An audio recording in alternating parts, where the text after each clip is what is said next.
Looking for financial insights you can trust?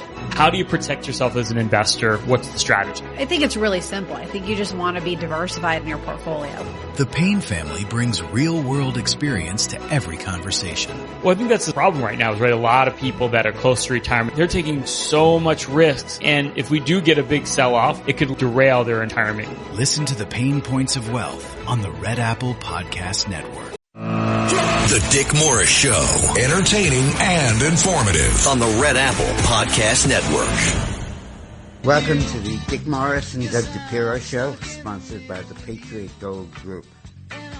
America is as divided in the polling as it appears in the street. And it is amazing how 50-50 divided this country is. I did a lengthy poll this past week and briefed the president on it. There are 36% of the country that say they're Democrats and 35% say they're Republicans. 43% watch conservative media, meaning Fox or One Nation or Newsmax. 44% watch left media, which includes C-SPAN, CNN, and Bloomberg. When we ask people how they're going to vote in the elections coming up for Congress, the midterms, in their district, 45 say Democrat, 41 say Republican. On the other hand, Trump has 48 approval and 45 disapproval.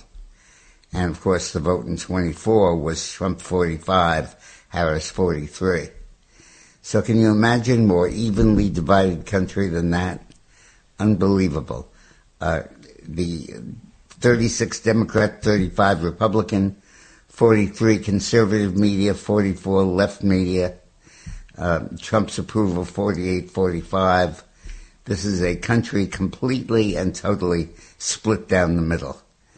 So what do we do about it? How does Trump win? How does he keep control of Congress? We have to get our message out to the left. And this was what I talked to him about in the poll briefing that I did 2 days ago. The first thing he has to do is to flip the script. It's no longer a question of enough to talk about, is the country doing well? Are taxes okay? Do you agree with my policies? The important thing is to flip the script and say, what happens if the Democrats win? What happens if the Democrats take over in the midterm elections? The polling shows that 43% believe they will raise taxes, 64% say they will stop deportations, and 51% say they will stop prosecuting state welfare fraud. So there is a real belief that if the Democrats win, the country goes to hell. Why no good economic news? Well, here there is some good news for us. 49%, almost a majority, say Trump is doing well with his economic policies. It will just take more time for them to take effect. When asked about immigration and ICE, 55% say Trump is right to enforce the law, otherwise the illegal immigrants will just take over. That's 55. And then when we ask, had Harris won the election, what would have happened now? 63 say more illegal immigration, 52 say more crime, and 47% say more inflation. So there's a consensus that Trump is doing well, but it will just take more time. Trump needs to keep pushing on immigration. It's tremendously popular. The notion that his ICE agenda is unpopular is just wrong. It's leftist propaganda. 55% worry that if Trump was not strong on immigration, the illegal immigrants would just, quote, take over. The speech that Trump gave 2 months ago from the Oval Office explaining what was good with the economy was one of the most influential and important speeches a president has given. And it had a huge effect in increasing the public's perception of Trump's success in stopping inflation, lowering crime, and stopping illegal immigration. Trump needs to flood the zone with more constant statements and constant statistics indicating economic progress. He can't sit back and let the media's pessimism and negativism dominate the environment. I told the president yesterday that when he said, well, the media will always portray stuff in negative light. And I said, don't worry about the media. You're president of the United States. Whenever you speak, people listen. And if you speak repeatedly and constantly and continuously about these issues, they will penetrate with people as they are penetrating and give you a majority. I also said that I thought it was important to focus not just on illegal immigration, but on the state fraud that's being uncovered in Minnesota, California, and other states. This fraud of billions of dollars stolen from the taxpayer, much of it to fund illegal immigration, is roiling the country and can become a basis of a whole new Republican offensive, not just focusing on immigration, on fiscal austerity and crime, but instead focusing on the fundamental corruption of the Democratic-led governors in the Democratic-led cities. That if you look at Minnesota and you look at California, you see organized larceny promoted by the Democrats, funded by the Democrats, to take money from the rest of the American people. The other point that is important is that good times are coming. Economic optimism is rising, and inflation fears are easing. Consumer sentiment unexpectedly rose for the third consecutive months in early February, according to the University of Michigan's assessment of the household sector. The index of consumer sentiment rose to 57.3, upending expectations that the index would retreat after last month's unexpected rise. The improvement was driven by better views of current economic conditions, with the index climbing 5.2% to 58.3. This is the highest reading for the University of Michigan index since August of 25. The index has climbed 12.5% from its recent low in November and is continuing to rise. Both Democrats and Republicans registered improved readings in February, with rises in both the expectations of current conditions barometers. Republican expectations are now at the highest than reading since shortly after Trump's return to the White House. Independents are more satisfied with current conditions, but a bit more pessimistic about the future. Expectations for inflation in the year ahead have plunged. The expected rate of inflation over next year fell to 3.5%, its lowest since January of last year. So good times are coming, and the country is completely divided in between the parties. Well, first of all, what we are really concerned about is the midterms, right? Yes. So at that point, right now, the economy, and it's going slow, and it should. Slow. It's like losing weight. 1 pound, a week or two. The economy's going slow. It's going to build. It is building. So, just in time, if another month or two from now, people really start to feel it, it won't matter what the media says. I don't surf, but if I did, I would say that the economy status is like when you're sitting on a surfboard and the wave is building, but it hasn't built up yet. Right. And if you stand, you'll go right into the water. But if you wait until the wave comes and boasts you up, and it's coming, then it'll come and it'll be fine. So his message, we got to get his message out to the left and the independents. That's the hardest part, because we're singing to the choir. Is that what they say, right? So that's what we're doing now. But the economy is going to make a difference, and people are going to feel it in another couple of months, without a doubt. So that's where we are. So it's clear that if I had to predict right now what would happen in the midterms, I would say that even though at the moment Democrats are slightly ahead by 45 to 41, the trends are clearly in the Republican direction, and most likely the Republicans will keep the Congress because the economy is improving, and after Trump's speech, the public has really gotten the understanding that the economy is improving. And I think that's going to be absolutely essential.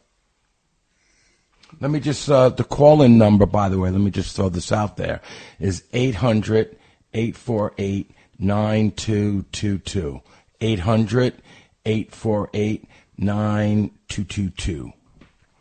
Go, Dick, you're on. Panama's highest Supreme Court has ruled that the Chinese have to get rid of the companies they're using to control the Panama Canal.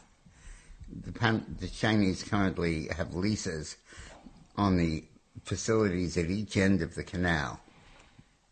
And the Panama Supreme Court decided to boot a Chinese company from the Panama Canal, giving a boost to Trump's effort to revive the Monroe Doctrine in the Western Hemisphere, aimed at reducing Chinese influence in Latin America. The ruling comes 1 year after President Trump zeroed in on Chinese influence in the country and vital strategic waterway built by the U.S. more than a century ago. Trump said in his inaugural address, "China's operating the Panama Canal, and we didn't give it to China. We gave it to Panama, and we're taking it back." Jimmy Carter gave it to Panama. And I remember years ago, O'Reilly talking about this right a year or two before that year was up, where, the 100-year mark was up. I don't remember what day it was, what year it was. China said it, I think, with you on the show. China's got both ends, concessions on both sides. Right. You got to watch out for this. And I remember him saying that. And then Jimmy Carter. And Trump told me yesterday that noted that the investment in the Panama Canal, the cost of building it, was the largest public works project that it ever had in American history. He said in current terms it's worth $1 trillion. He said, and Carter gave it away for $1. $1. And he said that we've got to change that. And one of the key things here is to stop China from taking over the canal. The ruling from Panama's High Court caps a year-long battle between the Chinese and Panamanian governments after Chinese regulators blocked the Hong Kong-based C.K. Hutchison Shipping Company from selling its stakes in the ports of Balboa on the Pacific coast and Cristobal on the Caribbean side to an American consortium. So the Panama Canal is coming back to us, and it looks very much like Trump's ousting of Maduro and the reasserting control of the and bolstering the anti-communist movement in the Caribbean is having a very significant effect. Trump vows to help blue cities facing riots. President Trump on Saturday... No help. What? Oh, yeah. Trump vows no help to the blue cities facing riots. He said, You're on your own, guys. Yeah. President Trump on Saturday announced the government will not assist blue cities with ongoing anti-immigration enforcement riots unless help is requested, adding he has instructed ICE and Border Patrol to be very forceful in the protection of federal property. I have instructed Secretary of Homeland Security Kristi Noem that under no circumstances are we going to participate in various poorly run Democrat cities with regard to their protests and or riots unless and until they ask us for help, Trump wrote. He clarified the federal government will, however, guard and very powerfully so any and all federal buildings that are being attacked by these highly paid lunatics, agitators, and insurrectionists. Please be aware that I have instructed ICE and Border Patrol to be very forceful in this protection of federal government property. The president wrote, there will be no spitting in faces of our officers. There will be no punching or kicking the headlights out of our cars, and there will be no rocks or brick throwing at the vehicles or at our patriot warriors. If there is, those people will suffer an equal or more consequence. It's unclear if the phrase equal or more consequence refers to criminal charges. Trump said the statement serves as notice to local governments that they must protect their own state and local property and are obligated to protect federal property, including buildings and parks. So he's not taking any crap from these people anymore, and he's not giving any crap to anyone that doesn't ask for it. Yeah, and this is in line with the findings in the poll, that the position Trump is taking on immigration is very popular and is doing very well. Yeah. And we hope that he continues it. The media is trying to sell the propaganda that Trump has overreacted and is causing disaffection from his base because he's acting too much like a dictator. Yeah, I love that. I love that they say, "Oh, he's overreacting," but they're not saying the rioters are overreacting. Yeah, throwing rocks at the cars and all the things that they're doing, trying to run our guys over and whatnot. Politically, when you have an evenly divided country, it's like trying to climb up a rock wall where there are no crevices to hold with your hands. And you grope for it and you try to get traction. Kind of like that lizard right now on our window? The rubber lizard. Yeah, and you can't get traction. But the left is providing that traction by vilifying ICE, by attempting to kill and injure its officers, and by glorifying those who attack them. Well, that's giving Trump all the purchase that he needs to use immigration as an issue to destroy the Democratic Party's chances in this election. Well, they're using the useful idiots, the left. The people with the money, the people that are causing a lot of this stuff, what do you call it? And you got the useful idiots, they're morons, and and they believe anything. What does Stalin say? Give them toilet paper and cheese, and they'll do anything you want. Useful idiots. But the key thing here is that Trump needs to continue to be tough on this, aggressive on this, even in the face of the liberal critique that he's overreaching and hurting himself. Democratic governors, in the meantime, are working hard to isolate and obstruct ICE. Several deep blue states are promising to obstruct federal law. I can't believe this. Promising to obstruct federal law enforcement by publicly tracking the movement and doxing federal officers. We all know doxing. We talked about it a couple of times, where they take a picture of the federal officer, get his badge number, get his name, find out where he lives, his house, his family. That's doxing. That's disgusting. And I believe we should dox them. I think we should have pictures of people taking the pictures and find out where they live and who they are and what their family is. Like, give them back what they're doing to us. I really believe that's the one way to combat this as opposed to shooting them. Sherrill has announced, and that's New Jersey, right? Sherrill has announced that the state has a portal where citizens can track and report the activities of immigration and custom enforcement. In other words, dox them, right? We're going to be standing up a portal so that people can upload all their cell phone videos and alert people if you see an ICE agent in the street. Get your phones out, the governor said in a recent interview. Horrible. In another case of insurrection activity, the mayor of Seattle, Washington, has also advocated for doxing and subverting federal law enforcement. Again, know what you're in for, pal. Know what you're in for. Self-professed Democratic Socialist Mayor Katie Wilson went even farther than that. The governor of New Jersey, by pledging to force her own police department to become a left-wing informant network to undermine and the federal law enforcement. Wilson wants the police to directly violate the law by informing on federal law enforcement to left-wing activists, community organizations. Then former Chicago Mayor Lori Lightfoot, I like to call her Bigfoot or Fuglyfoot, also announced that she looks like Beetlejuice, that friggin' thing. Also announced that she's spearheading a project to reveal the names, personal information, and locations of ICE officers while pro-migration activists are trying to block law enforcement operations. Also in Illinois, Secretary of State Alexi Giannoulias has warned ICE officers and other federal law enforcement not to remove or obscure the license plate on official vehicles because he claims it's a violation of state. In other words, they're taking their plates and they're changing them up a little so people can't dox them.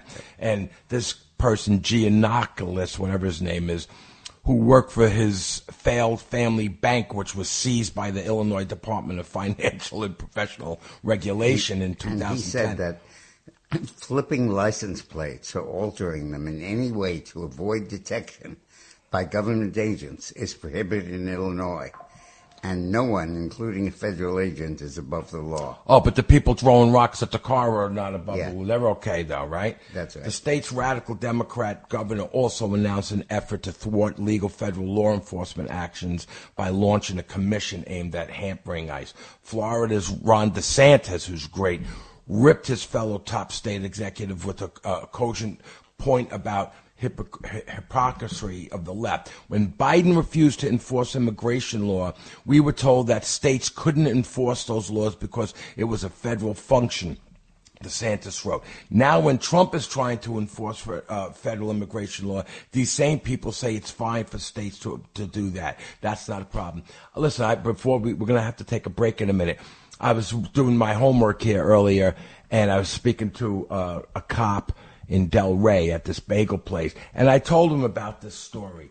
And I told him that quite a few months ago, I was at Trump Tower doing my homework, and I talked to a couple of big shot cops, detectives, and I said, would you, if Mandami says not to help the ICE, would you guys back down, stand down? He said, absolutely not. It's our job to help everyone, including our brothers in law. And this guy said the same thing just now, a couple of hours ago. I asked him, I said, and he goes, absolutely. Yeah. First of all, DeSantis was not going to say that. But he said Delray is a bit of a liberal county. Yeah, we are. And I didn't know that. Yeah.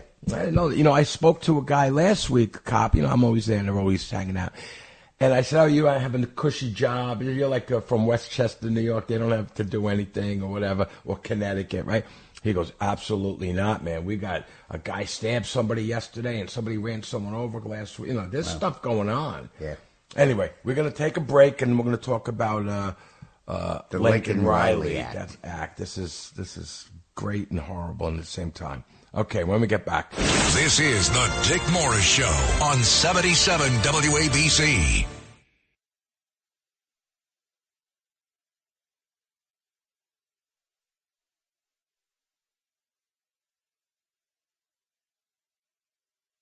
The Dick Morris Show. Entertaining and informative on the Red Apple Podcast Network. Welcome to the Dick Morris and Doug DePiro Show, sponsored by the Patriot Gold Group. Remember Lincoln Riley? Oh, she was murdered. Was she jogging, I think? Yeah. And her fellow Cuban refugee, Sergio Luis Hernandez Gonzalez, was found as her attacker.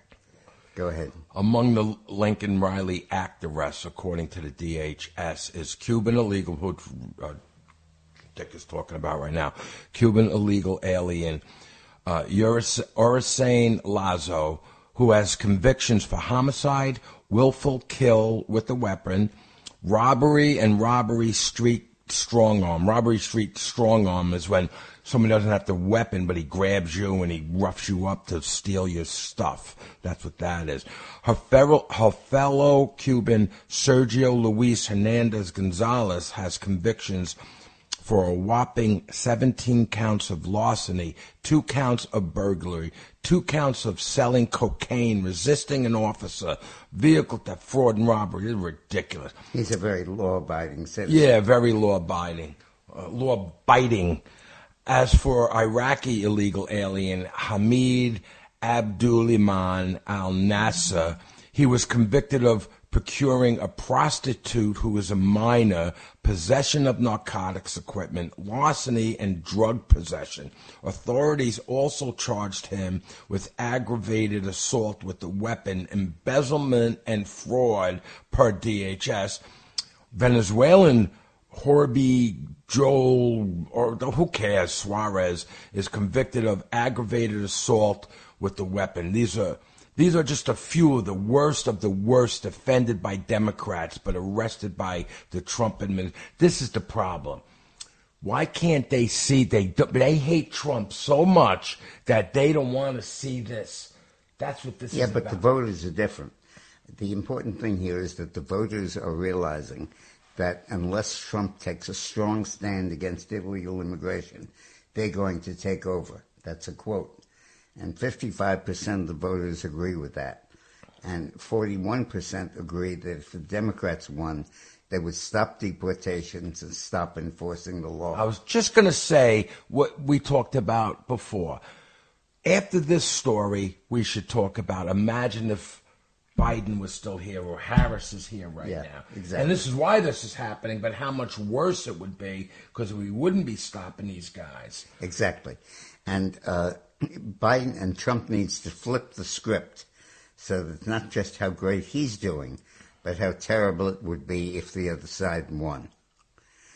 Now, there are big gains in finding missing children. As a result of Trump's efforts, there's been a significant reduction in child trafficking at the southern border and helping federal agents recover missing migrant children who've been placed there through the Department of Health and Human Services. In remarks discussing border security and federal oversight of children, the administrator said the first step was securing the border, which he said sharply reduced the conditions that allowed child trafficking to flourish. Under the leadership of President Trump, he first secured the border, which absolutely cut down on the flow in the child trafficking economy. That was the first critical move.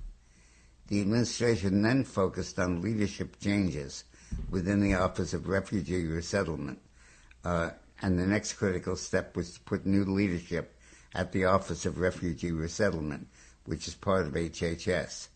The appointment of new officers at the Office of Refugee Replacement marked a turning point in how the federal government handled the issue. She pointed specifically to Senior Advisor John Fabricanti and Acting Director Salazar, describing them as effective leaders. They put some great, intelligent folks there, she said. She said the new leadership worked closely with other federal agencies to identify and locate children who had gone missing after being released by their sponsors. And now over 200,000 of these kids, close to 200,000 of these kids, have been located and now are getting adequate care. And only because of Trump. I shouldn't say only because of him, but we don't know that Biden was going to help them or Harris was going to help them. We know that Biden caused the problem. Right. So he would have to look the other way, not to be blamed for it.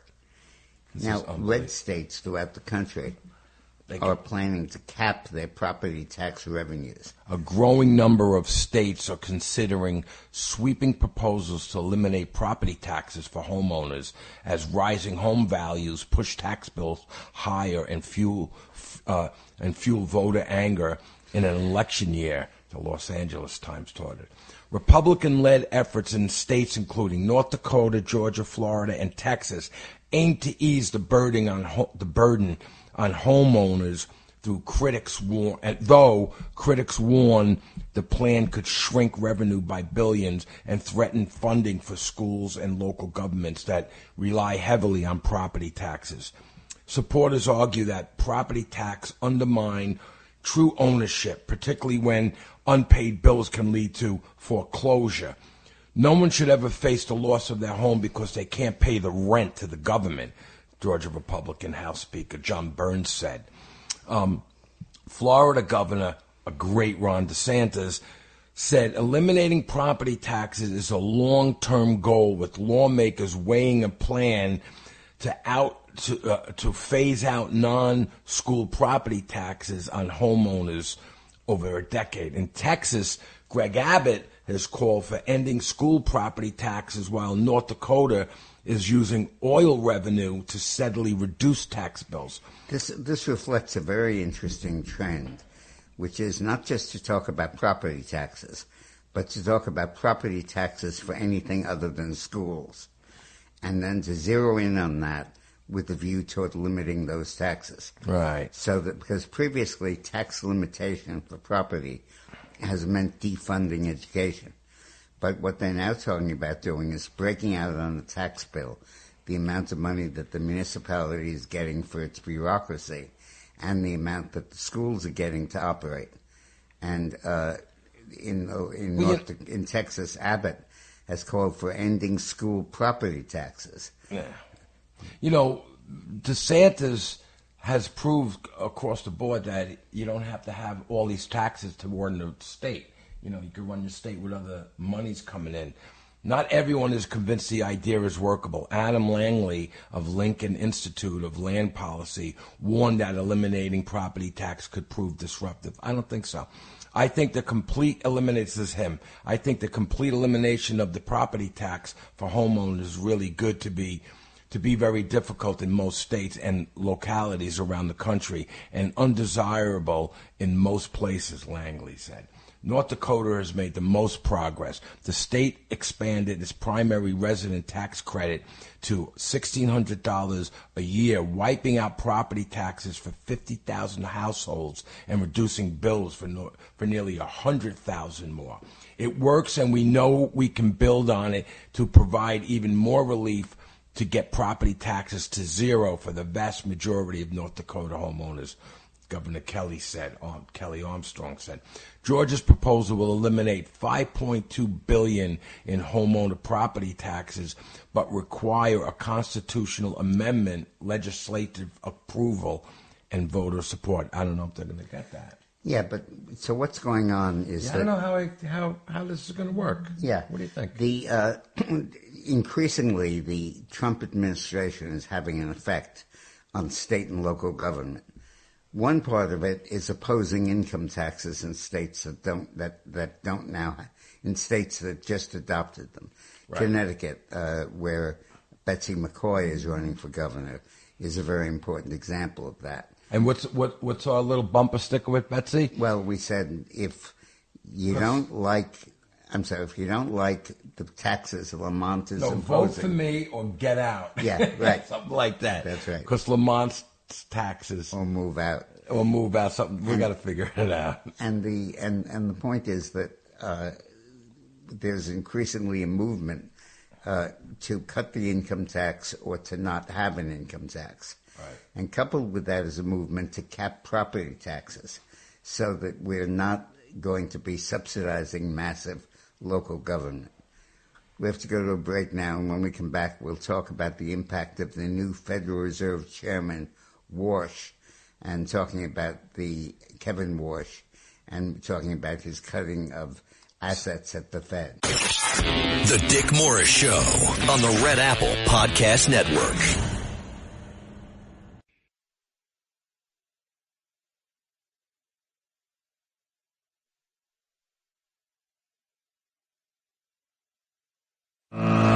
The Dick Morris Show, entertaining and informative on the Red Apple Podcast Network. Welcome Dick back Morris. to the Dick Morris Show with Doug DePiro, sponsored by the Patriot Gold Group. The new Fed Chairman of the Federal Reserve Board, Kevin Warsh, W-A-R-S-H, is being urged to move quickly on two major institutional changes when he takes over the Fed in a few months. First, clean house. Start by cutting the bureaucracy at the Federal Reserve Board by 30%. The board doesn't need 3,000 bureaucrats and hundreds of PhD economists, given all the mistakes it's made in recent years. We need to act quickly because the empire is already conspiring to strike back. A former Fed official warned in Financial Times that if March tries this restructuring plan in the spirit of MAGA regime change, it will maximize resistance and opposition from the vast majority of others in the system. So then you know he's doing the right thing. Yep. Kevin knows his enemy. Secondly, he's exactly correct that adding trillions of dollars to the Fed's now $6.5 trillion balance sheet was the worst mistake the Fed had made in 45 years. Speeding up the sale of these stranded assets would help bring inflation down while boosting affordability. Now in Virginia, Abigail Spanauer won the election, and she is the new governor of Virginia. And she has not wasted time in proposing new taxes. And if you get a list of the new taxes she's proposed for Virginia, you understand what the Democrats have in store for us if they win the House and the Senate. Let me list the taxes she's proposing that are coming soon to this neighborhood. Additional local sales tax, new personal property tax on electric leaf blowers and landscaping equipment. I thought they liked the electric thing, and there should be a tax credit, no? Yeah. A large employer tax, gun and ammunition tax, new income tax brackets, delivery tax that would hit Amazon, Uber Eats, FedEx, and UPS, investment income tax, an event tax, a storage facility tax. Sounds like a Saturday Night Live skit. A gym membership tax. Get this, a dog walking No tax. way. A dog grooming tax. A counseling tax. Counseling? Yeah, for all those distressed by the new tax. Is that a twofer? Yeah, a digital personal property tax. God. New car taxes and highway user fees. An increase in the hotel tax. More speed cameras. Vehicle repair tax. Wait, the new speed camera, it's not a tax, but it's more fines for the drivers. Right. So it's a tax. A vehicle repair tax, a home repair tax, and a dry cleaning tax. There goes my incentive for fixing cars. So if you want to be taxed, move to Virginia. Oh, my God. If you want to be taxed where you are, don't vote Republican. Yeah, right. Walson Fry of Minnesota say the U.S. is at Fort Sumter moment. Yeah, I don't think so. Mayor Fry and Governor Tim Walz wondered if the anti-ICE riots were beginning of civil war at Fort Sumter. Yeah, like Fort Sumter is, of course, where the Confederates fired on the Union fort, and that kicked off the Civil War. And now Walz and Fry, mayor of Minneapolis and the governor of Minnesota, are saying that the U.S. is at a very similar moment. In the frying pan. Jeanine Pirro warns of jail for bringing a handgun into the D.C. I was surprised that she said this, but at the end, you could see she takes it back a little bit. I don't care if you have a license in another district. I don't care if you're a law-abiding gun owner somewhere else.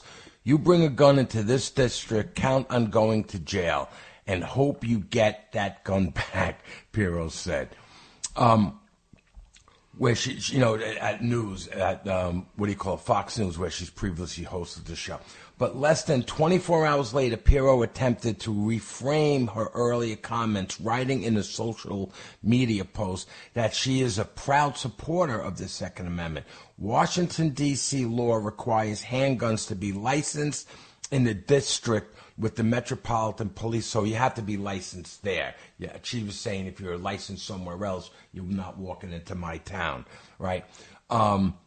So Washington, D.C. law requires handguns to be licensed in the district with the Metropolitan Police Department to be carried into our community, she wrote. We are focused on individuals who are unlawfully carrying guns and will continue building on that momentum to keep our community safe. She also referenced the response to a video posted to a social media page, acknowledging that some people are concerned about something I said yesterday before further clarifying her position. Concerned. There was a lynch mob outside of her office to kill. No, I'm kidding. to kill her. She's great, though. You see what she's doing? Yeah. She's amazing. I catch her on a couple of social platforms talking about in her office. She's really amazing. She's got what you call verve. So we have time for Roxanne? I think we do. So, so what do you got, Rock? What's going on? Let's go on the Rocks, our segment with Roxanne. What? Oh, Judge Janine's got Moxie? No, she's got Roxy. Oh, Roxy Moxie. She's the same. First of all, she's the same size as you. I met her quite a few times. And she's a little tiny, 5 foot nothing, 102 pounds. You know what I mean? I wish. Okay. All right. So here we go. Truth is like a surgery. It hurts, but it heals. A lie is like a painkiller. It gives instant relief, but has side effects forever. Headline: Entire nation pulls Melania movie from every theater. The actual reported incident was specifically the cancellation in South Africa, and in Oregon, a dispute in a marketing strategy of one specific theater. Plural denialist, persons denying the existence, truth despite proof, strong evidence, or reality. As Dick was saying, that the country is divided, like half and half. We've seen, experienced the aftershocks of years, the Democrats, or whatever label chosen, of propaganda and destruction. Through the only way they know, setting the stage, confliction, chaos, all leading to violence. So we ask the question, how do we make it end? How do we turn the tide to dialogue, healthy debate, solutions? Has this become irrelevant in the present times? Has finding common ground, compromise, become an antiquated terminology? I hope not.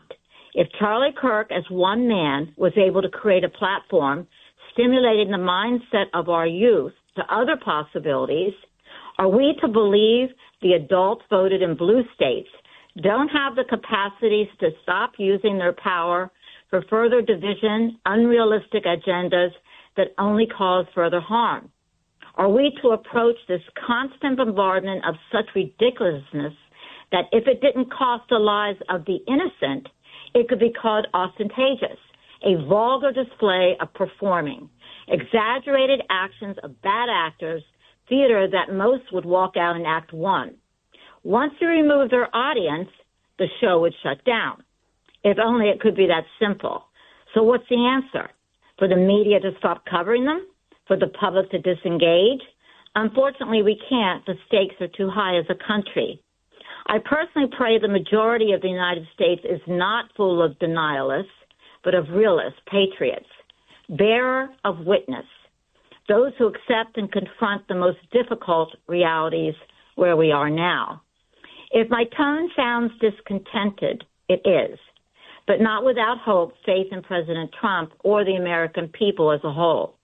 Let us not forget one of God's commandments: thou shalt not bear false witness against thy neighbor. Ending, may we stand firm and rise above the struggle of untruths, overcoming adversity, keeping the strength to conquer these challenges, restoring our country's integrity. We have to stay strong in our convictions. Blessings to all. Amen. Now, Roxana's wonderful warning has a real resonance in today's news. As I guess everybody knows, the left-wing rock star, dog dad, what's it called? Bad Bunny. Yeah, whatever. Bad Bunny is going to perform at the Super Bowl, the halftime show, later today. Yeah. And Turning Point USA, Charlie Kirk's organization, said that it will run a special advertisement at the same time at 8 o'clock. Yeah. What? Yeah, special halftime show. Halftime show at exactly the same time as the Bad Bunny is performing, to stress American patriotism and the values of our country.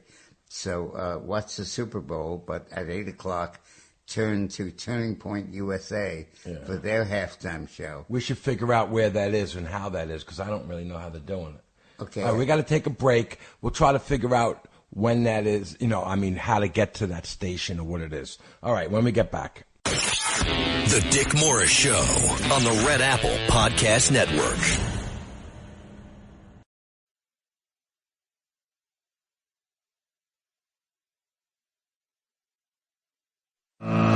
The Dick Morris Show.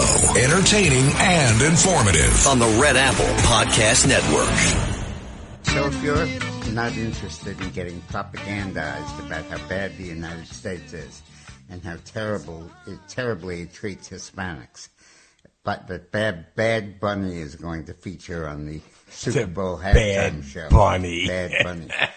Turning Point USA is going to have a halftime show running against it, and will air on the Daily Wire, Real America's Voice, TBN, Charge, the National News Desk, NDT, and OAN News. And I also see YouTube and X and Rumble.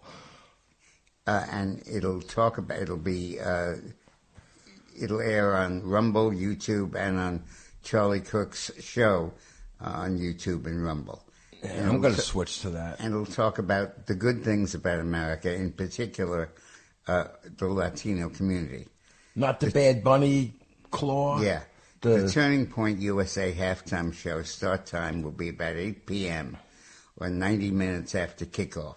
It should last about 20 minutes or so, around the same amount of time Bad Bunny and opener Green Day will perform. Where do they get these names, Bad Bunny? Turning Point halftime show performers include headliner Kid Rock, as well as 3 other country singers, Gabby Barrett, Lee Brice, and Brantley Gilbert. And obviously it would be wonderful if it could actually get a higher audience than what the establishment wants you to see, Bad Bunny. Yeah, that would be kind of cool. Like everyone switches over, watches that, and then they come back. I wonder what advertisers would say. That's right. You know? That would definitely make a difference. Huge difference. So at 3 o'clock, at 8 o'clock tonight. Basically halftime. Yeah, stop watching the Super Bowl and watch the Turning Point USA halftime show. So let's go to. Let's go to Sandra in New Jersey, because we love Sandra in New Jersey. Well, I love you both too, Douglas. I like what you said today about the economy. It's moving slowly, like when you weigh yourself. Every week you lose a pound or 2. I love that. That's a perfect analogy, and you should say it more often, because that's the truth. I should do it more often. No, you're right, Dad. It's very. I really do love both of you. I enjoy listening to you so much. I have earpods on. Do I sound okay? Yeah, you sound great. Yeah, you sound well. Oh, good. Okay, great. So I wanted to say 2 things. One, very important. It's the first of its kind. A New York jury, went against the surgeon and the therapist to remove the beautiful breast on a 16-year-old girl. So they got sued, rightfully so, and hopefully this will continue in that direction, because this girl was pressured into doing it, and that's not how it should be. And I want to. How old was she, Sandra? She was 16 years old, and there's another girl Chloe Cole. She's very well known. They took her breast at 15. Now, my husband spent. Listen to this. My husband spent his whole life doing surgery. So I remember one day I said, Michael, did you ever get, someone like a trans person that wanted to do stuff like that? He said, Sandra, when those people come in my office, I say, I'll be honest with you, I haven't done many of those surgeries, just, so then they don't want to do it with him, because if you get a facelift, you want to go to someone who did thousands of them, not someone who did 1 or 2. So that was how he would handle those people. And then he told me this morning that the hospital that he worked at, he won't give me he said not to say the name, but it had Saint next to it, like Saint something. Right. That hospital refuses to do any age trans surgeries. Very interesting. And he told me how there was a surgeon there that wanted to do a trans surgery, and the hospital said, no, you can't do it. And the nun said no. And he ended up having a very bad temper tantrum. He quit the hospital, and now he works in Brooklyn Heights. I guess it's better over there for what he wants to do. But this is legal castration. Yes, it's very, very, very stiff. So it's wonderful that this is the first of its kind win in New York, no less. So progress is being made. And then I just wanted to say one quick trivia thing. I learned this last night. Okay, because coming up to a break. Come on. When he was assassinated, after that, he carried a pistol after that ever since he got shot. Isn't that interesting? I didn't know that. Yes. And he forgave the guy from the hospital window. Yeah. Remember that? Okay. All right, so we're going to a break, and when we come back, we'll talk about Trump creating a rare earth mineral stockpile so the U.S. can no longer be blackmailed by China. Thank you, Sandra. You're welcome. The Dick Morris Show on the Red Apple Podcast Network.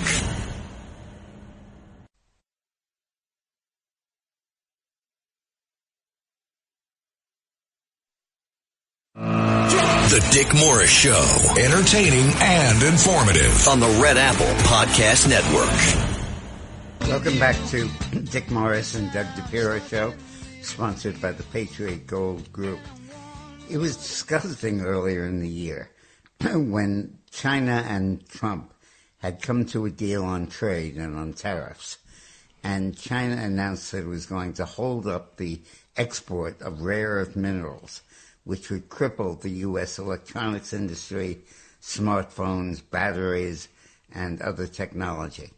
And Trump is reacting to that vigorously by creating a stockpile of rare earth minerals. It's a $12 billion critical minerals stockpile. The initiative, part of an effort to reduce reliance on Chinese imports, would provide rare earth minerals and critical metals like cobalt for U.S. companies to purchase. Very important, very overdue. Now, as you know, the congressional elections are coming up in November, and 1/3 of the Senate is going to be chosen. And everybody has been focusing on North Carolina as one of the key races because the incumbent Senator Thom Tillis is, thank goodness, retiring, and that's now an open seat. And the Democrats have their eyes on it, but the Republicans have been fighting hard to keep that seat. The current race right now has former Democratic Governor Roy Cooper running as the Democrat for that seat, and the Republicans are going to oppose him. But now a massive scandal has engulfed Governor Roy Cooper, and he will probably be knocked out of the race, which will be very important for the Republicans. Cooper released repeat offender DeCarlos Brown Jr. from prison, who went on to brutally murder Yana Zakatuska aboard the Charlotte Light Rail this past summer. Cooper lied. He said 3,500 inmates that he released from prison weren't violent. Then he tried to hide the truth from the public. Cooper is responsible for the death of Irina Zarutsky. He is a pro-criminal, anti-victim politician who would do anything to appease the radical left, even if it means putting North Carolinians at risk and our communities in danger. He's disqualified himself from serving in public office. A Republican congressman from North Carolina cited these records and the Zarutsky case, and he said his evidence of what he described as systemic failures in North Carolina's criminal justice system. North Carolina's pro-crime Democrats have a shameful history of prioritizing criminals through radical policies like former Governor Roy Cooper's DEI reforms and cashless bail that freed dangerous repeat offenders. I don't understand how these people could do that, even with their heart and mind. Irina Zarutsky was brutally stabbed to death on a Charlotte First of all, it's Zarutska. Let's get it right. Was brutally stabbed to death by a Charlotte light rail rider by a career criminal released on a mere written promise despite his violent history, exposing how broken these soft-on-crime failures truly are. Yet North Carolina Democrats try to bury her story and others like it, hoping that we'll forget. Every victim of Cooper and Stein's dangerous policies will never be forgotten. We demand justice and real accountability. Good. So hopefully that's not going to allow the Democrats to take away that seat in North Carolina, which could be pivotal to the keeping control of the Senate. Are we ready? Do you have another break? Yeah, we got time. We got Okay. time. So Holman to pull out 700 ICE agents from Minnesota. Border Czar Tom Homan announced Wednesday that the Trump administration will reduce the number of immigration officers operating in Minneapolis by almost 20% as Holman overhauls a sweeping crackdown in the Twin Cities. At a press conference, Holman said that local law enforcement has increased, cooperation with ICE and Custom and Border Protections, so fewer officers are needed to apprehend, unauthorized immigrants. In all, Holman said that the administration would withdraw 700 officers. That's 30%. What do you say, 30%? That's a lot of officers. So what is that? You got 2,100? Yeah, but what they're doing is very smart. Minnesota has 1,350 illegal immigrants locked up in their prisons right now. Detainers, they call them, right? Yeah, so what Trump is saying is get rid of those people first. And we'll deport those. Right. And that's not going to cause demonstrations. They're already in prisons. Right. You don't parade them in the street. And that'll stop the left from having these causes. I thought it was a smart move. I have a lot of people on our side that yell at me because I said I like this idea. He's bound with it. He's not bound with anyone. He's doing what he's supposed to do. He's trying to clean, Trump. He's trying to clean up, the horrible streets in the country, and he's doing it in the right way. I don't care who gets voted in or gets voted out. I want the people on the street to know they're safe. It's important for us to understand that murder and crime has dropped significantly in the U.S. since Trump started to throw these. Yeah, look at Washington, D.C. out of the country. Nationally, the number of homicides is way down in cities like Washington, where a lot of federal agents have flooded the city. And it's clear that the way he's reducing crime is by actually exporting criminals from the country and stopping them from attacking us. It's multifaceted. He closed the border. He's deporting people. He's got ICE out there arresting people, and they're doing it with force if they have to. So people are saying, "Whoa, wait a minute! It's not a big party anymore for the illegals." It's been revealed this week that half of all immigrants, legal and illegal, are on welfare. Wow. 53% of immigrant-headed households, legal and illegal together, also called foreign-born, use one or more welfare programs, as opposed to 37% for American-born households. Immigrant households have especially high use of food stamp programs compared to U.S.-born households. 35% of immigrant households use food stamps. 22% of American-born households use it. Same for Medicare, same Medicaid, same for the Earned Income Tax Credit. 51% of households headed by legal immigrants and 61% of illegal immigrants use at least one major welfare program. Wow. Immigrant welfare use is common among both new arrivals and well-established immigrants. So they know why they're coming to this country. Of households headed by an immigrant in the U.S. for less than 10 years, 48% are on one of these welfare programs. Let's talk about incentive. Absolutely incredible. That's exactly what that is. It's an incentive. Come in, vote for me, I'll give you free toilet paper and cheese. Now, when you watch the Super Bowl today, and hopefully you take a break at halftime to turn to Turning Point USA, the governor of Washington State, this is amazing, which is the highest taxing state in the country. Ferguson wants to impose a 9.9% income tax on Seahawks players with more than $1 million in income. That's most of them. This would also apply to players on visiting teams who would pay a duty tax for days spent in more. Wow. It's a backdoor income tax in a state where income taxes are constitutionally prohibited. Since 1932, voters have rejected an income tax 11 straight times. This tax on earnings will hamper Seattle's sport competitiveness. At 9.9% rate, Washington would move from one of the 9 states with no income tax to the 8th highest rate on pro athletes in the country. This is free. Yeah, good luck signing up top quarterbacks and other free agents to come play for the Seahawks, or top baseball players to wear the Mariners uniform. Could you imagine?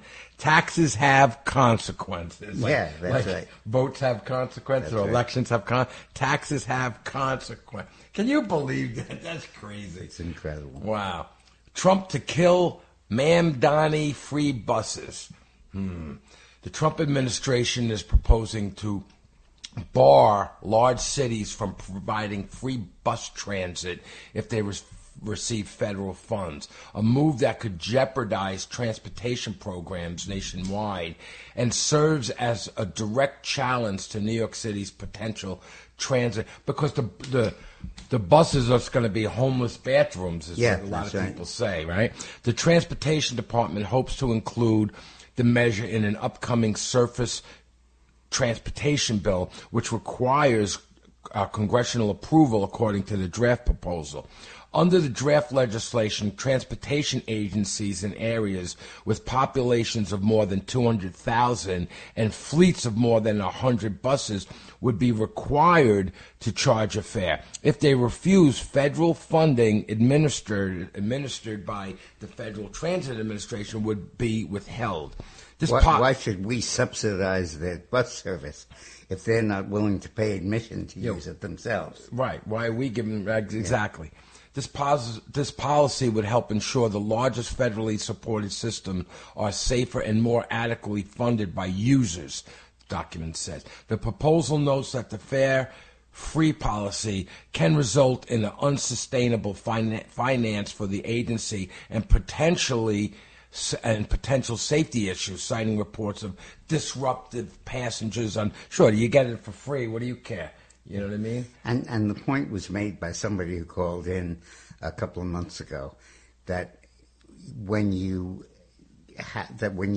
have free bus service, you're going to have homeless people all over that service. Sure. And during the winter months, they're going to live on those buses. That's right. And it'll basically be mobile homeless shelters. Yeah. Mobile bathrooms. And there's no way that anybody who doesn't need to use the bathroom would use a city bus. Yeah, it will be a problem. All right, want to get into the remittance? Yeah. Sent home by Mexicans in the U.S. Okay, possibly because of fear over immigration status, then amount sent home to Mexico from the U.S. dropped sharply. The first drop since 2008. Money sent home to Mexico from abroad fell sharply in 25, with the country posting the largest annual decline in well over a decade, according to the figures released Tuesday. Total remittances dropped 4.6% in 2025 to $61.8 billion, marking the biggest fall since the global financial crisis in 2009. Despite the decline, remittances still made up a significant share of Mexican economy, accounting for roughly, this is amazing, 3.4% of the GDP, according to analysis. The slowdown comes after years of steady growth and follows a period of increased uncertainty for Mexicans living in the United States, where most remittances originate. Analysts point to the multiple factors behind the drop, including a weaker presence in the U.S. labor market, a stronger peso against the dollar, and heightened fear among migrant communities amid stepped-up immigration enforcement. Under the Trump administration deportation agenda, many migrants reportedly reduced their travel and public activity, limiting job opportunities and income, which in turn affected money sent back home. Wow. So let's skip to 18 because we did 17 already. We talked about the problems of enforcing the law against illegal immigration in Minnesota. And the headline has been that Homan, the immigration secretary, is withdrawing 700 agents from Minnesota. But the fact is that DHS has arrested 4,000 illegal immigrants in Minnesota since the enforcement action started. President Trump's common sense immigration enforcement policies are delivering the public safety results the American people demanded, with more than 4,000 dangerous criminal illegal immigrants already arrested in Minnesota since Operation Metro began. Democrats opened our border and allowed vicious criminals, including murderers, rapists, gang members, and terrorists, to invade our community. Trump is reversing that horrific damage and is removing these threats from our country. Operation Metro Surge is an ongoing immigration crackdown that focused on the Twin Cities, as well as Minnesota at large, as part of the administration's ongoing mission to deport illegal immigrants, most notably violent offenders. You know, the one thing that I look at in this topic is common sense. It's common sense what he's doing, immigration enforcement, you know? How people don't just look at that and say, wow, you know, it's making this block a little safer, this neighborhood, this city. It's common sense. I don't get it. And Trump is doing the ultimate to reduce crime, which is he's reducing the number of criminals in the United States by deportation, which is an incredible insight, but one that only he had. Okay, so California provides subsidies for cell phones for 95,000 dead people. They need it. You know, in that coffin, you gotta have a good signal. Electronic transfers remain the dominant method for sending money to Mexico, accounting for 99.1% of total remittances, or about $61.2 billion. Wow. Of that amount, nearly half, 49.6%, was collected in cash, totaling $30 billion. The remaining 50% of that $30.9 billion was deposited directly into bank accounts. For many families in rural and indigenous communities, remittance remain a primary source of income. In remote towns, recipients often wait in long lines to collect cash transfers that cover basic living expenses. Growth in remittances was recorded in only 3 months during 2025, January, March, and December. December stood out as the strongest month of the year, with remittances totaling $5.3 billion and a 1.9% increase compared to the same month in 24. The average transfer amount in December rose to $408 per transaction, up from the average of $375 a year earlier. That increase suggests fewer transfer overall, but slightly higher amounts per transaction. This is where we need, remember Joe Furlong last week? Yeah. With the fraud and what he's done? Right. This is something that he would be looking into and dealing investigating. with. We gotta get now, that Mandami is being brought up short by the U.S. Senate, which has launched a probe to see if he is protecting Jews in New York City. We'll do that story when we come back. Okay, when we come back. The Dick Morris Show on the Red Apple Podcast Network.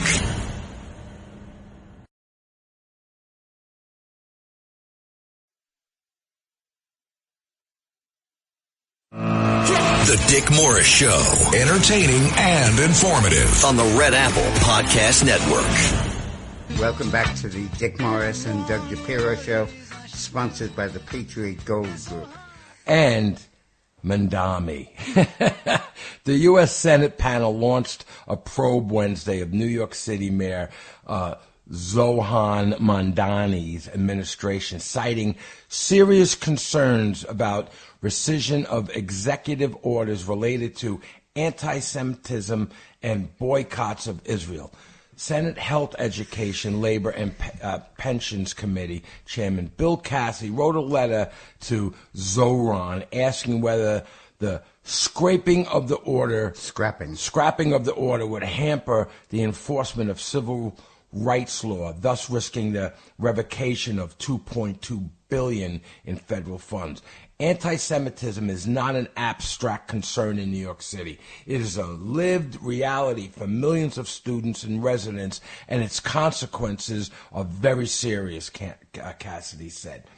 Decisions by your administration that weaken established safeguards for Jewish students in New York are out of alignment with federal executive orders warrant careful scrutiny.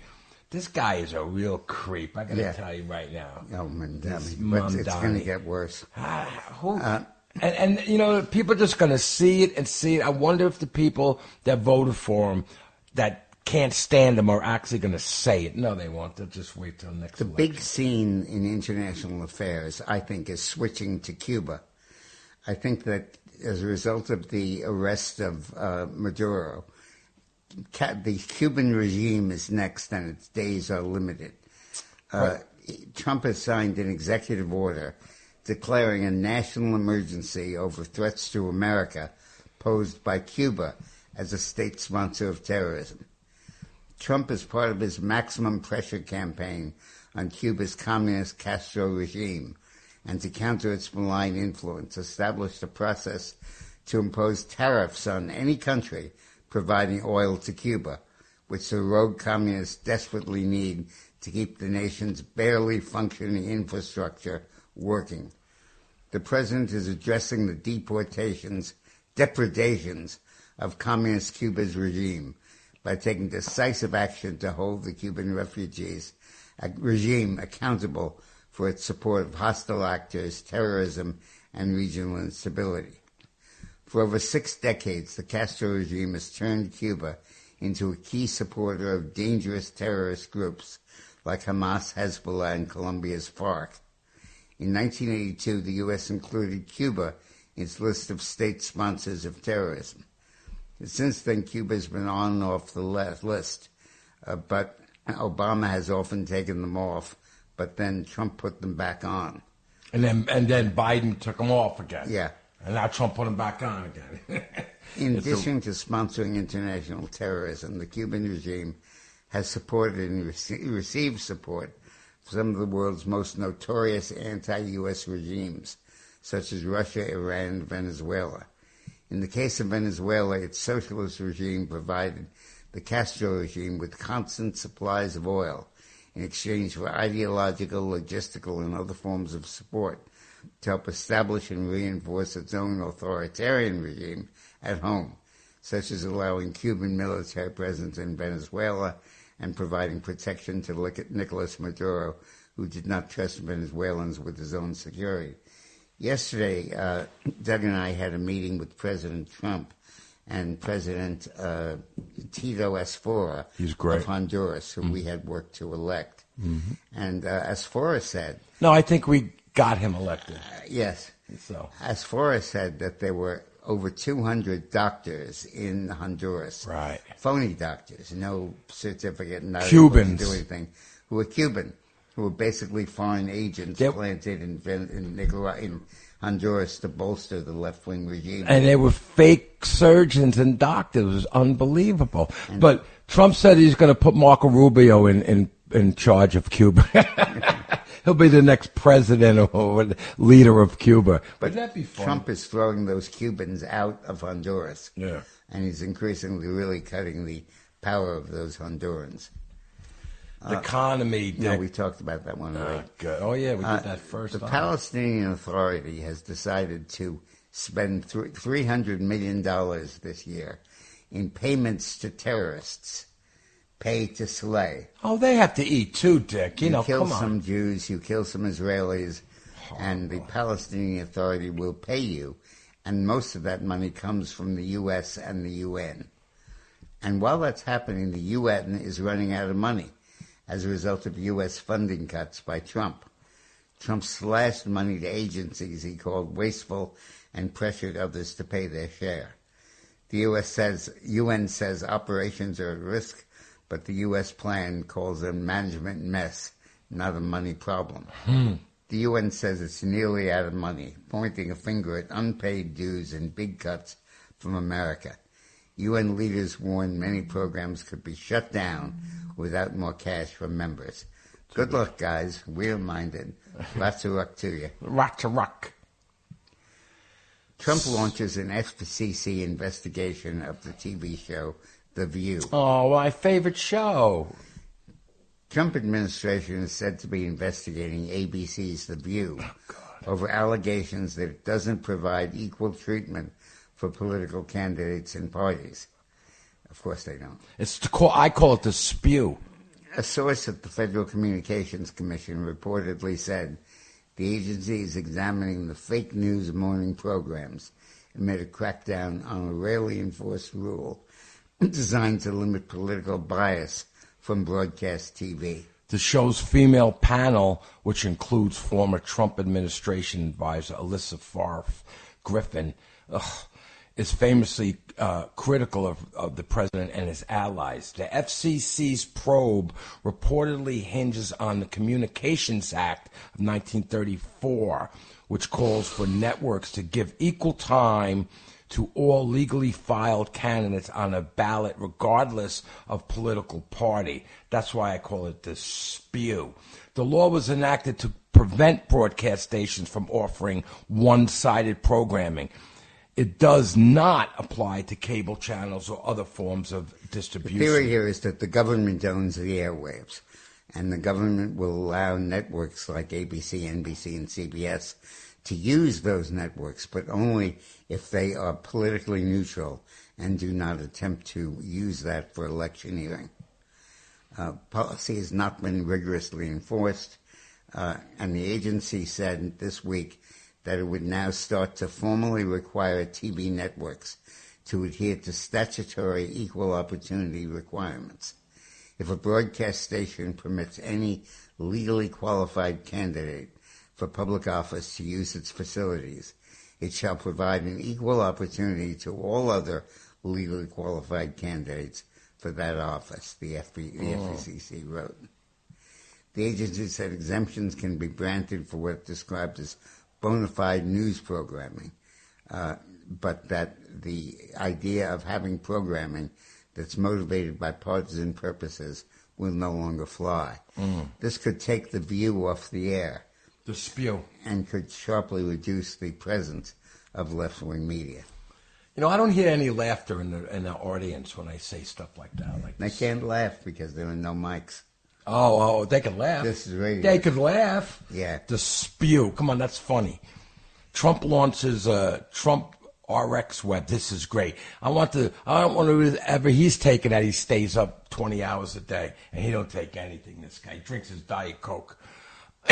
President Trump on February 5th launches TrumpRx.gov, a government-backed site offering 40 discounted prescription drugs to Americans paying cash, calling it a major step to curb U.S. price disparities nationwide. The administration says most favored nation deals with 16 major drug makers will bring U.S. prices down to the lowest paid abroad, cutting Medicaid costs for cash buyers, too. Trump RX lists about 40 drugs showing savings in generating pharmacy coupons or directing users to mail order options. Discounts do not apply to insurance and generally won't count towards deductibles today. But this is good. You know, somebody that doesn't have insurance and needs something, they can go. Or if their insurance doesn't pay for it, I guess that would cover it. Right. Officials highlighted lower prices for GLP-1 weight loss, I don't know what that is, weight loss drugs, inhalers, HIV, diabetes, and IVF medications. Expert praised the one-stop coupon hub, but noted the list is limited and savings vary overall. Yeah, but this is such a bold step by Trump. He basically is saying that I'm going to set up a government website that anyone can go to find out how to pay less for their drugs. Right. And get coupons and get coupons and use the website to order the drugs at a lower cost. You know, he brought this up in his first administration about the drugs and different insurances, and you could cross state line to get insurance different places. And I don't know how far he went with it back then, but this is what he's doing now, right? Back then, did he do anything? Remember? Not really. Right, he but never now he's too busy getting impeached. Now he's doing two things. First, he's helping drug costs by this website directly for the public. And secondly, he's restructuring Medicaid so that the money goes to the people, not to the insurance companies. Oh, like in other words, it's almost like a credit card for a doctor. You get Medicaid. The Medicaid is not going to the doctor directly from the government. You get some type of whatever, you card. Get the money and you decide who to spend it on. But it only could go to doctors or health stuff. Yeah, it's not going to go. But it's going to promote the transparency. Right. When I've had occasion to be in the hospital and I've needed an MRI or a CAT scan, I keep asking, how much is this costing? But don't worry and about they keep it. saying, we don't know. Yeah, we can't even check. Don't worry about it. I got it. It's we'll okay. let you know in a couple of days. Yeah, we'll let you know. And they never do. So I want to be able to shop around and to decide if I think the procedure is necessary or if I think it's just a boondoggle. And Trump would allow me to do this. This is part of what Trump did in his first term, which is the idea of requiring that drugs that are life-saving and necessary for people be prescribed legally, even if they have not yet gotten FDA approval. Listen, let's go to the phones. Let's go to Kathleen in Yonkers. Hi, Kathleen, in my hometown. Hey, Doug. Yeah, from your same high school. And you went to Roosevelt? I have 2 ideas that I did. So did Steve Tyler from Aerosmith. Right, Tallarico. Tallarico, Steve Tallarico. Yeah, we have a lot of friends in common. But anyway, I have an idea. Back here in Yonkers, you might remember, Doug, that they did this housing stuff. They put those apartments down by Whitman. Judge Sands. Right. Well, part of that, and I don't remember all of the details, but the issue was, part of it was race-based, but also affordability. So those people were able to purchase as opposed to rent their houses. And I don't really know all of the details, but I was thinking, like with these Trump accounts and with all the renovation of the buildings in Manhattan, for example, that are going from businesses to apartments, that maybe they could do some kind of a partnership where the people would get an interest in the place, and that way they might keep them up better than they do in the projects where they don't have any respect. Absolutely. When you get stuff for nothing. Or subsidized housing. Yeah. That's it. It wouldn't be subsidized because if they had an ownership or, you know what I'm saying, somehow of a way that they would be able to transfer it on to somebody else and they wouldn't be... right, they'd want to clean their house up. Financial needs. Right. And maintain it. But I don't know, I was thinking that would be a way to start creating that generational wealth in people that don't have it, even if it's just in an apartment that you can live in. You know what I'm saying? That makes me think about what he's doing with this bank account. Gives $1,000 to kids under a certain age. After this year started, he gives up to $2,000 or $3,000 and puts it in a bank account. And you could add up to $1,500 a year or whatever. So same thing. The kid's going to feel like they have something. Sure, when you give people stuff for nothing, you could, who cares if you scratch it, if you ruin it? But when you buy it and it's yours, you're going to keep it maintained so it doesn't fall apart. Right. Well, in Yonkers, everybody was afraid where we were going to have those developments, and one of them was in, very close to my backyard. No problems. The people have pride. They, keep them up. There's no violence or anything like that. So I think it might be a good thought. The other thing I go on. All right, go on. I just wanted to say is that we give so much credit to Soros for funding these things, but Rockefeller really needs to be investigated. They are totally involved in this. And it just makes me sick because I see some of this stuff in my job and I'm like, oh my God, this is killing me to have to do this. I feel like a traitor, but I can do what I have to do. But I just feel they're totally involved and they really need to be investigated. We have to look into it. I did a lot of research on it personally. And I recently, just for yucks, did a GORK or whatever, Google search connecting Rockefeller to anti-Semitism. And they actually were involved with the production of the gas chambers in the Holocaust. Oh, God. So their anti-Semitism has gone back to the 1940s. Well, thank you, Kathleen. We're on a hard break. Thank you very much. I appreciate your call. It was great. Fantastic. Thank you. We have to take a break. The Dick Morris Show on the Red Apple Podcast Network.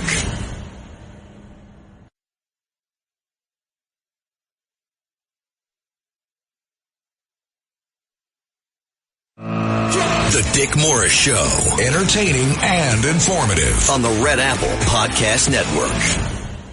Welcome back to the Dick Morris and Doug DePiro Show, sponsored by the Patriot Gold Group. I listened to Kathleen from Yonkers' call with Doug, and I was amazed by her allegation that the Rockefeller brothers were involved in the Holocaust. And I just checked it with AI, and says the Rockefeller Foundation, through funding the Kaiser Wilhelm Institute in Nazi Germany until 1939, financed research used to develop Nazi racial ideology and eugenics, which were foundational to the Holocaust. While also funding refugee scholar programs, the foundation continued supporting German researchers, including some involved in unethical experiments, even after the 1935 Nuremberg laws. Thank you, Kathleen. That was great. Thank you. I did not know that, Kathleen. It's important to understand the role of eugenics. Eugenics was a science in the 30s that has since been totally discredited, that talks about the need to have pure racial streams of blood and not pollute it with immigrant blood. The Aryan race, the blonde, blue-eyed race, was the desired race. And Hitler was a short, dark-haired guy, dark eyes. And as a result of the eugenics movement, many children who were born to interracial couples or to Jews were exterminated during the Holocaust. And that was all justified as eugenics, improving the race. And it's absolutely shocking to me to know that the Rockefellers were involved in that. Kathleen also talked about, when you own something, you're a little more proud of it, you maintain it more when you get something for free. We had a black community a couple of miles from where I lived, Runyon Heights it was called, and Kathleen's listening, she knows.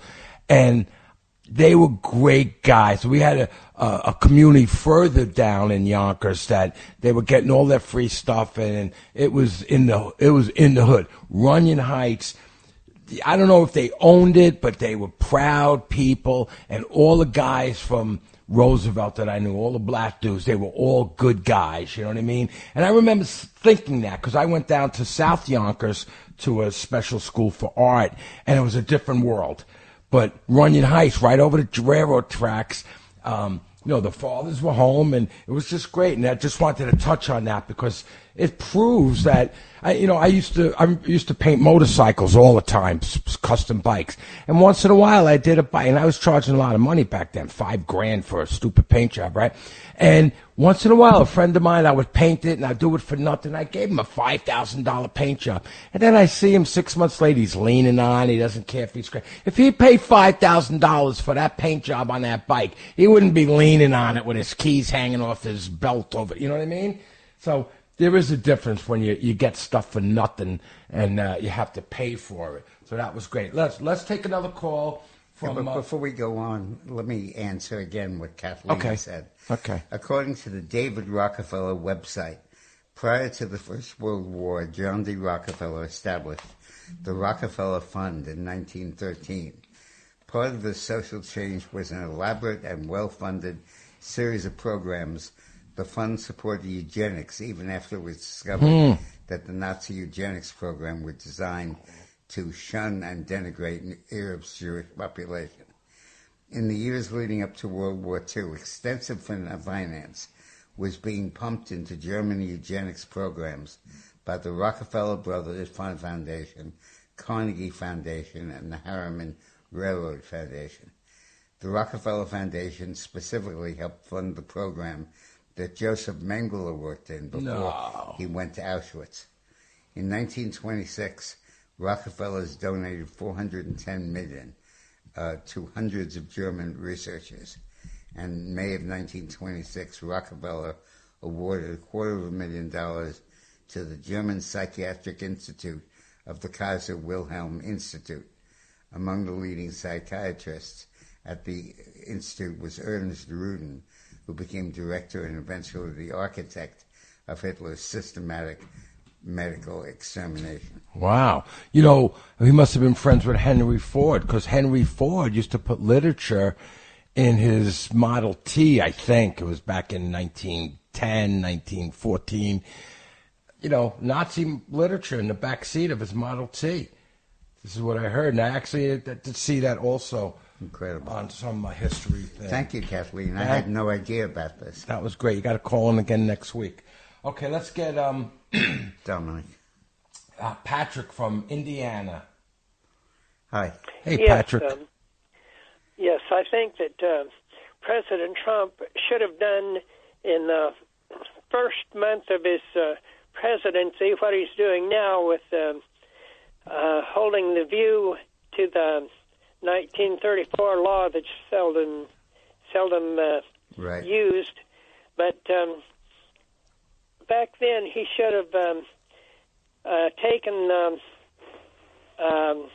National Guard of most of the states that agree with the United States laws, and just taken over sanctuary cities and sanctuary states, and replaced them with followers of his Republican. Yeah. In no way he could have. But bear he in could mind do that. Bear in mind the law. Yeah. After the Civil War, President Grant. Did the same thing After the as Civil War, President Lincoln did. Let me just continue. After the Civil War, President Grant attempted to use federal agents to run local governments, and the Supreme Court ruled that that was illegal, and Congress passed the Posse Comitatus Act over Grant's veto, which provided that the U.S. government could not intervene in political disputes. So that remained the law, and Trump is still governed by it. The only reason he's able to send National Guard forces into Washington, D.C. and Minneapolis is basically because most of them are requested by the local government. And under Posse Comitatus, there's an exemption if there's an insurrection against the government. Well, some type of crisis of some sort? Well, like mainly an insurrection. Mm-hmm. And the courts have ruled that the anti-ICE efforts constitute that kind of an insurrection, because one of the things is, do you try to kill federal agents or not? Thank you, Patrick. Appreciate that. But in terms of the view, Trump first had to appoint a new FCC and a new chairman, Brendan Carr, and he needed to get confirmed by the Senate. And it wasn't until this fall that he really has had the freedom to do what the FCC just did in going after The View. But it's the first of many prosecutions we'll watch like that. Wow, it's amazing. So we could go to Dominic in Long Island, but Dominic, this is a quick one because we only have about a minute left before our break. Dominic? Okay, how about Mike? But we got to make it quick, Mike. We got a minute before break. Didn't Cuba have a lot of frozen funds in New York banks? I don't know the answer to that. They would have after the revolution, but let me check on it during the break, and I'll get back to you. All right. What else you got? Also, when ICE deports these illegals, do the countries accept them back? Yeah. Initially, some of them refused, and Trump pressed them and made sure that they did accept them back. In particular, El Salvador has accepted them back, and that's as a result of Trump's pressure. Okay, thank you very much, Mike. Appreciate it. We have to take a break. The Dick Morris Show on the Red Apple Podcast Network.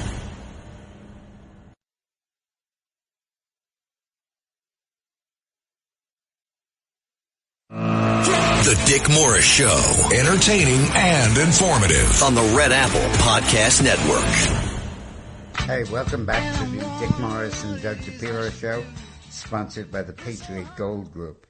During the break, I checked it out to answer, I think it was Mike's question, about did the U.S. freeze the funds of Cuba in the U.S. after Castro took over?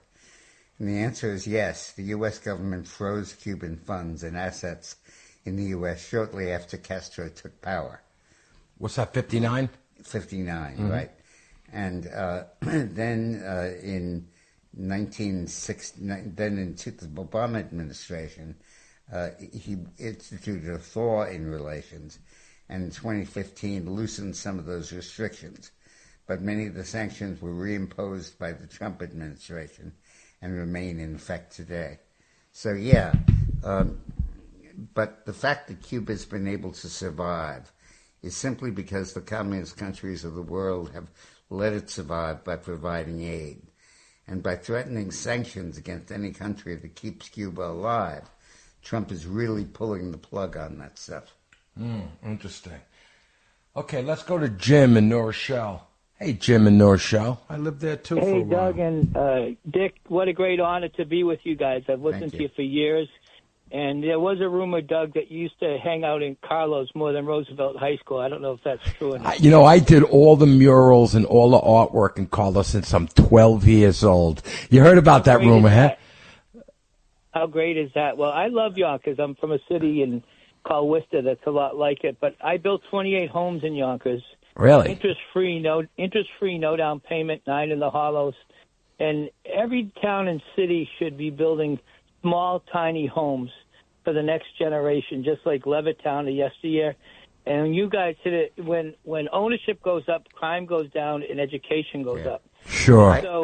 I also just ought to note that yesterday I was in Mar-a-Lago with Doug, and it was amazing watching him as he walked through the lobby at Mar-a-Lago, the reception room, pointing to every mural that he had restored. And it was incredible. Oh, wow. He brought the real colors out, and I know Trump loved his work, and I had not realized the extent of them until I actually saw it with my own eyes. That was only one room. They wouldn't, the Secret Service, I asked them, they couldn't let me into the dining room. That was the living room. Right. And then the dining room had giant murals, and that was difficult. Tell them about that statue where you restored the leg. You saw it as we were leaving, right? The statue... go on, I'm sorry. No, I got to say, maybe we'll see a Doug Shapiro statue with all your colors one day. And, quickly, First of all, it's Di Piero, not the Jewish version, Shapiro. It's Doug Di Piero. Grazie fratello. I apologize. The Italian version. But tell them about the statue. There was the statue. Trump had a statue. A bronze, right? It was beautiful. It was almost like it was Mary holding Jesus, and nice.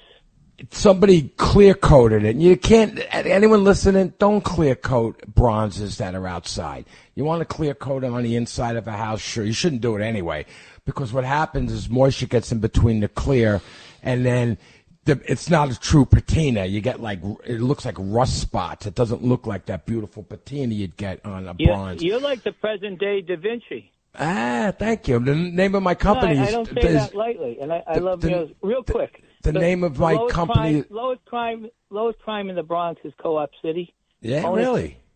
I would love to see President Trump with the HUD to say, let's take one housing authority in every city and turn it into ownership. And like you all realize, when people have that opportunity to create equity and to own, if I don't own my unit, I'm not going to kick a drug dealer out of Slow Bomber. But if I own it, all of the very interesting.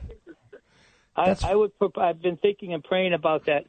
I'm with the Fuller Center, and I just think we got to build again. We got to teach the kids how to build, and let's build every town and nation, and let's make America homes again. Thank you, Jim. I appreciate your call. Thank you very much. God bless you both. God bless you.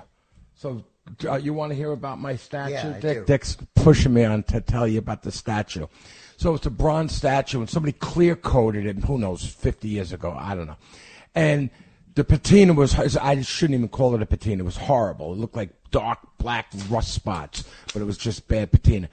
I had to shave off the clear, then clean the bronze, because I can't even tell people how I did this. Anyone that really restores this stuff would tell me it can't be done. I had to get the clear off, but Trump comes down the president comes down to talk to me about it in the beginning and in the middle and every once in a while, because I worked directly for him. I didn't work for any of his workers. He would ask me. He goes, and he would say my wife. He wouldn't say Mrs. Trump. He wouldn't say Melania. He'd go, my wife, she likes the patina. I don't like the patina. I like it perfectly clean. And see me, I like the patina, but I'm in the middle. I like a patina, I like it clean, whatever. It's hard to do. So that's what I gave him. I took the clear off, but taking the clear off is not easy on a bronze. That's solid. You got to, whatever. You can't use a chemical. You'll destroy the bronze. and then I had to sand it nice with 1000 paper and then buff it, and it came out beautifully. It's so gorgeous. I remember the statue, and I didn't realize that the leg is showing, that the woman's leg is showing. Yeah, right. Bare-legged. Right. And I didn't realize it until Doug finished with the statue, and I looked at it, and it was incredible. And I left the patina that was on it, some of it that looked like a normal patina. You know, you get the green, bronze goes a little bit of green, and it goes a little brown green. And so I left some of it for the missus, and I cleaned up the rest of it for the mister. He loved it. He used to tell me all the time, in the beginning, he goes, the guys tell me that you walk around here with a little brush and you don't have your paints, like, because I would just I go to the dollar store, I get the little cups, I get the little brush, and I go around. So after a while, he goes, you know what, I go, what do you want me to do next? He goes, anything you want. He goes, there's the mural there, there's a mural there. Can you fix that stone? You see all the patches where there's crack in the stone? It was so nice watching your work in Mar-a-Lago. Yeah, that was cool. And Trump loves it. And I got to tell you, I never wore a T-shirt and jeans and work boots. I wore nice jeans, like black jeans, and a collared shirt. So I always, I didn't want to walk around like the paint. And when I got paint on my hands, I washed my hands. I didn't want to look like I'm in Mar-a-Lago. What are you going to do? He was great, though. I got to tell you, he would walk around, and like one time he wanted me to cut clean up some stone. So I was using a wire brush, and he goes, use a grinder. I go, sir, it's going to make dust. I don't care about the dust. I'll clean it up. And I used a grinder, and he said to me, he goes, wow, what did he say? How did he say? What finesse you have. You'll probably be good on the golf course, he said to me. Wow, he's going to ask me to. He never did, but I thought so. It was great yesterday, spending the afternoon with President Trump. Yeah, he's a great guy. And President Asfora of Honduras. Tito Asfora, new president of Honduras. Yeah, great guy. Good. All right. It's a great show. Thank you very much. Appreciate it. See you guys soon. Bye-bye. Okay, where's Roxanne? Bye-bye. Bye-bye. Okay, bye-bye. No. Goodbye. Bye-bye. No. Bye-bye. Bye-bye. Okay, bye-bye. Bye-bye. Bye. Okay, bye-bye. Bye. Bye-bye. Thanks for listening to The Dick Morris Show. You can hear The Dick Morris Show Sundays at noon. If you like the podcast, share it with your friends and listen anytime at WABCRadio.com and download the WABC Radio app. Hit that subscribe button on all major podcast platforms. Plus, follow WABC on social on Instagram, TikTok, Facebook, and X. See you next time for a new episode so you never have to wonder, what the heck is going on here? Looking for financial insights you can trust? How do you protect yourself as an investor? What's the strategy? I think it's really simple. I think you just want to be diversified in your portfolio. The Payne family brings real-world experience to every conversation. Well, I think that's the problem right now is, right, a lot of people that are close to retirement, they're taking so much risks. And if we do get a big sell-off, it could derail their retirement. Listen to the Payne Points of Wealth on the Red Apple Podcast Network.